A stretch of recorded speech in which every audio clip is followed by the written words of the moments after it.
अभी हमारे साथ लोक जनशक्ति पार्टी के नामी ग्रामी नेता बैठे हैं। इनसे जानेंगे आज प्रधानमंत्री के दौरों को लेकर के और वहाँ पे क्या क्या वाक्यांश हुआ, क्या क्या मोदी जी बोले, उन सब पर बातचीत करेंगे इनसे।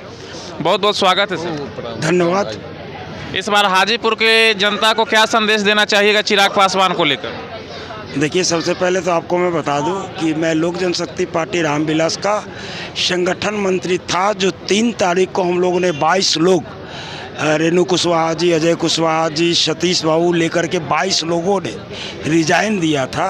और आज हम लोग चिराग पासवान जी जो एक मुखौटा पहन करके बिहार आए और उस मुखौटे में उन्होंने लोगों को समझाया बिहार फर्स्ट और बिहारी फर्स्ट, लेकिन वो मुखौटा बहुत दिन चला नहीं। जब हम लोगों को कार्यकर्ताओं के बदौलत उनको 5 सीट भाजपा से जब सौदेबाजी में मिल गई तो उनका मुखौटा निकल गया। अब बिहार फर्स्ट, बिहारी फर्स्ट की जगह वो परिवार फर्स्ट और पैसा फर्स्ट वाले लोग हो गए। इसीलिए हम 22 लोगों ने सिद्धांत की राजनीति की वजह से स्वाभिमान की रक्षा के लिए उनकी पार्टी से रिजाइन किया। और आज हाजीपुर की जनता को मैं कहना चाहूँगा, वंशवाद को समाप्त करिए, परिवारवाद को समाप्त करिए, क्योंकि आदरणीय प्रधानमंत्री नरेंद्र भाई मोदी जी भी बोलते हैं परिवारवाद राजनीति से समापन होना चाहिए, भ्रष्टाचार राजनीति से क्षमा। आज मोदी जी हमारे हाजीपुर में आए हुए थे, लेकिन एक बार भी उन्होंने परिवारवाद पर बातें नहीं की। तो लगता है कि मोदी जी की कथनी और करनी में भी शायद फर्क आ रही है। और ये लोकतंत्र की धरती है वैशाली, और लोकतंत्र के लोग राजतंत्र को बर्दाश्त नहीं करेंगे, क्योंकि राजतंत्र के समापन के बाद में लोकतंत्र की परिभाषा पूरे विश्व को किसी ने समझाया तो वैशाली है। तो यहाँ पर लोग राजा के, रानी के कोख से उत्पन्न पुत्र को राजा दोबारा बनने नहीं देंगे। मोदी जी आज जंगल राज की भी बात कर रहे थे और परिवारवाद में भी कर रहे थे। कांग्रेस और राजद ये अपना देश में और राज्य में परिवारवाद कायम कर रखे हैं, और जिनको हमने 10 साल में भरा है सब गढ़ा को, और 2040 तक का हमको समय चाहिए जो देश को विकसित भारत बना करके लौटा दें उनके हाथों में। देखिए, सबसे पहले तो अगर जंगल राज की बात होती है तो आज 20 साल पहले अगर वो तथाकथित जंगल राज की बात हो रही है तो 20 साल से भाजपा और जदयू का ही सरकार है, बीच में 2-3 साल छोड़ दीजिए। तो 20 साल में भी अगर मोदी जी 10 साल से है प्रधानमंत्री, डबल इंजन की सरकार भी बिहार में, तो 20 साल में भी अगर जंगल राज का समापन ही नहीं कर पाए तो मैं समझता हूं कि भ्रष्टाचार आज इस सरकार में बढ़ते जा रही है, बिहार की सरकार में। तो किस तरीके से आज भी मोदी जी 20 साल पहले की बात कर रहे हैं, अरे आज की बात करिए ना। 10 साल में आपने क्या दिया उसकी बात करिए। आप 2040 तक मांग रहे हैं ना। मैं पूछता हूँ 10 साल, आप जब 2014 में आए थे तो कहे थे कि डॉलर बुढ़ा हो गया, जबकि उस समय डॉलर का कीमत 62-63 रुपया था, और आज डॉलर बुढ़ा नहीं, मर गया, क्योंकि 88-90 रुपया हो गया। पेट्रोल उस समय 50 रुपया था, आज पेट्रोल 100 रुपया के करीब चला गया। दाल का कीमत क्या था, तेल का कीमत क्या था? तो मोदी जी इस बात को तो बताए कि महंगाई कैसे बढ़ रही है। मोदी इस बात को तो बताए कि आज बोल रहे थे भाषण में कि 20,000 करोड़ की 30,000 करोड़ हमने ईडी और सीबीआई का छापा मार करके लोगों का काला धन 200,000 करोड़ 70 ट्रक पैसा, 70 ट्रक 200,000। लेकिन यही मोदी जी 2014 में बोलते थे कि भारतवर्ष में इतना काला धन है कि मैं प्रधानमंत्री बनूंगा तो सारा काला धन स्विस बैंक से भारत लाऊंगा, और भारतवर्ष की 140 करोड़ जनता को 15-15 लाख रुपया, माने इतना रुपया होगा कि 15-15 लाख रुपया एक जनता के पास। कहाँ गया वो सारा धन? मोदी जी भूल गए क्या? मोदी जी जब सत्ता में आए थे 2014 में तो 50 या 52 लाख करोड़ कर्ज था भारत पे, आज 152 लाख करोड़ कर्ज हो गया। इसी बात को तो मोदी जी को जनता को समझाना चाहिए था कि 2014 में अगर 52 लाख करोड़ भारतवर्ष पर कर्ज था, तो आज 1,52,000 करोड़ हो गया। 152 लाख हजार करोड़ हो गया। तो प्रति व्यक्ति जो जनता कभी 10,000 रुपया कर्जे में थी, आज वो 80,000 रुपया कर्जे में प्रति व्यक्ति है। एक एक व्यक्ति को अगर कर्जा चुकाना पड़ेगा ना भारतवर्ष की जनता को, तो करीब करीब 80 हज़ार रुपया एक एक व्यक्ति देगा, तभी वो लोन सध सकता है। तो भारतवर्ष ऊपर जा रहा है, नीचे जा रहा है। और मोदी जी एक तरफ कहते कि 5वीं अर्थव्यवस्था हमने भारत को बना दी, और दूसरी तरफ आज भी कह रहे थे कि 80 करोड़ जनता को 5 किलो अनाज मैं मुफ्त में दे रहा हूं खाने के लिए। तो जिस देश का 80 करोड़ जनता 5 किलो में एक महीना में अपनी ज़िंदगी बसर कर रही है, वो देश कैसे 5वीं अर्थव्यवस्था में पहुंच गई है, मुझे ये डाटा मुझे समझ में नहीं आ रहा। एक बात तो हम लोग गांव में हैं, और राशन का जहां तक बात है, 5 किलो राशन का बात होता है तो 5 किलो नहीं मिलता है सर, और उसमें भी उस प्रकार का राशन दिया जाता है जो खाने योग्य नहीं होता है।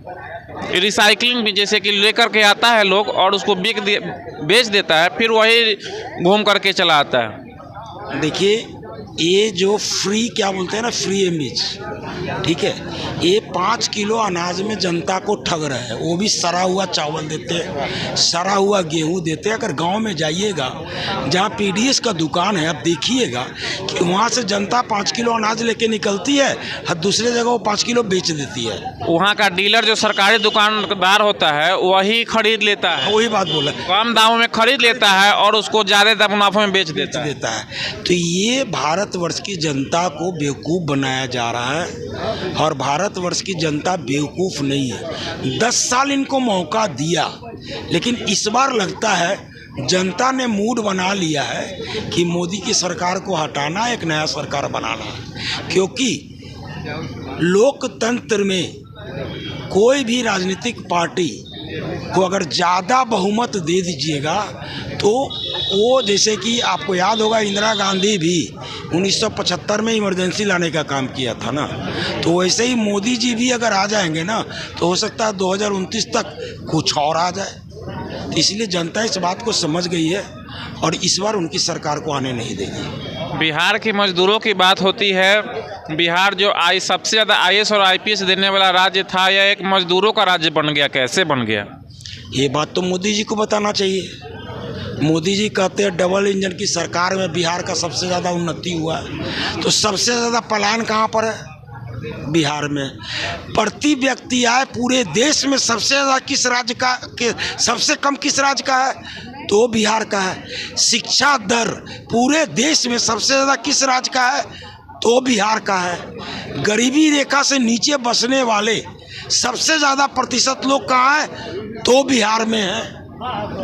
तो और ये जो क्या बोलते हैं, तो आप ये डाटा मोदी जी को समझाना पड़ेगा कि 20 साल से बिहार में डबल इंजन की सरकार है। माननीय नीतीश कुमार जी मुख्यमंत्री है, भाजपा के सपोर्ट में ही ज़्यादा ही सरकार रही है, अगर 2-3 साल निकाल दीजिए तो आज इतना 20 सालों से अगर डबल इंजन की सरकार है, फिर भी बिहार की आर्थिक व्यवस्था, शैक्षणिक व्यवस्था, स्वास्थ्य व्यवस्था सबसे कमज़ोर है। तो ये गलती किसकी है? ये क्वेश्चन मोदी जी को खुद बताना चाहिए, जनता के बताना चाहिए था। तो ये तो बताएंगे नहीं। यहाँ तो सिर्फ धर्म के नाम पर वोट मांगा जाएगा, मंगलसूत्र के नाम पर वोट मांगा जाएगा, धर्म के नाम पर आरक्षण के लिए बात की जाएगी। तो लोग समझ चुके हैं कि धर्म की तुष्टीकरण नहीं होगी। धर्म को आप नहीं बेच सकते। सबका धर्म, हम सनातनी है तो हैं, हमें गर्व है कि हम हिंदू हैं। मोदी जी के वजह से हिंदू नहीं है, हम वास्तव में हिंदू हैं। हमें गर्व है कि हम हिंदू हैं। और चंदा पे क्या कहिएगा? एक बीफ कंपनी ने जो चंदा जारी किया, लिस्ट जारी किया एक, और चंदा जो दिया गया मोदी जी के फंड को, देखिए वो चंदा नहीं हो, क्या बोलता है उसको, हाँ, जो बैंकों से निकला था, क्या bond, election bond. Election bond में देखिए तो सब चीज़ उजागर हो रहा है, सारा डाटा आ गया है, सुप्रीम कोर्ट इस पर संज्ञान ले रही है और लगातार सुप्रीम कोर्ट इलेक्शन कमीशन से क्वेश्चन कर रही है। ये तो मोदी जी, देखिए आज के डेट में भारतवर्ष में दो ही व्यक्ति हैं, अडानी और अंबानी, जो दिन पर दिन अमीर होते जा रहे हैं और भारतवर्ष की 140 करोड़ जनता दिन पर दिन गरीब होते जा रही है। इसका क्या कारण हो सकता है?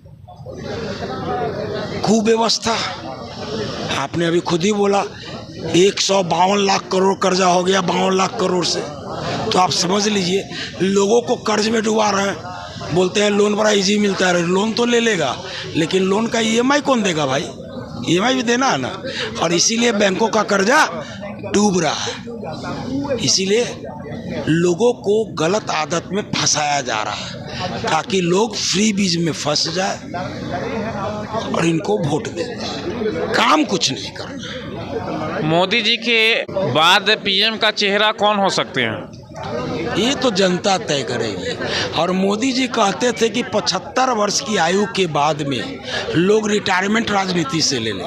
एग्जाम्पल लाल कृष्ण आडवाणी हैं, मुरली मनोहर जोशी जी हैं, जसवंत सिंह जी हैं, जसवंत सिन्हा जी हैं, बहुत सारे लोग जो राम मंदिर का आंदोलन शुरू किए या भाजपा को इस पोजीशन पे लाए, उनको 75 वर्षों के बाद टिकट ही नहीं दिया गया। अब तो मोदी जी का भी अगला इसी मई सितंबर में 75 वर्ष आयु होने जा रहा है। तो क्या मोदी जी प्रधानमंत्री बने रहेंगे या जनता इस बार अमित शाह को प्रधानमंत्री बनाने के लिए वोट देंगे? ये तो जनता खुद समझे या मोदी जी इसका जवाब दे। अग्निवीर 4 साल के लिए युवाओं को भर्ती करके सेना तो जवान रहेगा, लेकिन उन युवाओं का क्या होगा, उस पर क्या कहिएगा? भैया ये तो 2 करोड़ नौकरियां हर एक साल दे रहे थे। और सेना में एसएसबी होता है, शॉर्ट टर्म सर्विस एक होता है ना, तो इन्होंने शॉर्ट टर्म को क्या बोलेंगे इसको, माने माइक्रो शॉर्ट टर्म कर दिया, माइक्रो। तो ये बेवकूफ़ बना रहे हैं। और जो व्यक्ति 3 साल और 4 साल मेहनत करके, फिजिकली दौड़ करके, कसरत करके सेना में भर्ती होता है, 5-5 साल मेहनत करने के बाद अगर सिर्फ 5 साल का ही जॉब उसको मिलेगा तो कैसी सिक्योरिटी आप दे रहे हैं? उसमें भी शहीद का दर्जा नहीं है और पेंशन भी नहीं। एक बार कोई प्रत्याशी विधायक या सांसद बन जाता है तो उसको जितने बार बनता है उतने बार का पेंशन दिया जाता है। और जो अपना जीवन दांव पे लगा करके देश की रक्षा करते हैं, उनके सम्मान में होना चाहिए कि नहीं होना चाहिए कुछ? बिल्कुल होना चाहिए। खुद ही कहते हैं सेना पर मुझे गर्व है, भारतीय सेना पर मुझे गर्व है। भारतीय सेना ही थी जो पाकिस्तान में घुस करके मारने का काम किया, लेकिन जो सेना मर जाए उसके परिवार को देखने वाला इस भारतवर्ष में कोई नहीं है, क्योंकि पेंशन योजना इन्होंने समाप्त कर दिया है। तो भारत की जनता इस बात को समझ रही है। जीएसटी से टैक्स वसूलना है और सिर्फ 5 किलो अनाज देना है। एक सहारा परिवार था और बिहार के लमसम समझिए तो करोड़ों जनता का पैसा उसमें फंसा हुआ था। और अमित शाह जी ने प्रेस कॉन्फ्रेंस करके जानकारी दी कि 45 दिनों में पैसा वापस मिलना शुरू हो जाएगा। आप लोग इस पर अपना आवेदन ऑनलाइन कीजिए, लेकिन इस पर कुछ एक्शन नहीं हुआ। इस पर क्या कहिएगा? देखिए सहारा नहीं, कितने लोग भाग गए। नीरव मोदी भाग गए ना बैंक का पैसा लेकर के, हैं? क्या नाम है, माल्या जी भाग गए, सहारा पैसा लेके भाग गई। एक चीज़ आपको याद होना चाहिए था, जब आप हाजीपुर से हैं, इसी बिहार की, इस हाजीपुर में बिहार में एक जेबीजी घोटाला भी हुआ था कि नहीं हुआ था? लोगों का पैसा वसूला गया। उसके पीछे कौन था पता है? उसके पीछे भी आदरणीय रामविलास जी थे।